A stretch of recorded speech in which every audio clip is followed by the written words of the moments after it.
Magluto ako ng udon para magkain ako. Pumili kasi ako kahapon ng udon. Kung ano lang yung mga buto. Kasi lahok ko ng sausage, white cabbage, kaunting carrots, parang may tanghalian ako. Napis ang naluto. Ang papakain niya ako ng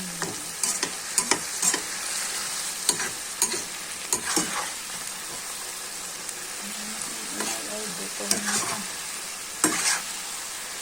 Kaya ginayaman sila parang kaluto nito. Ano po, okay na. Udon na parang niti sa atin.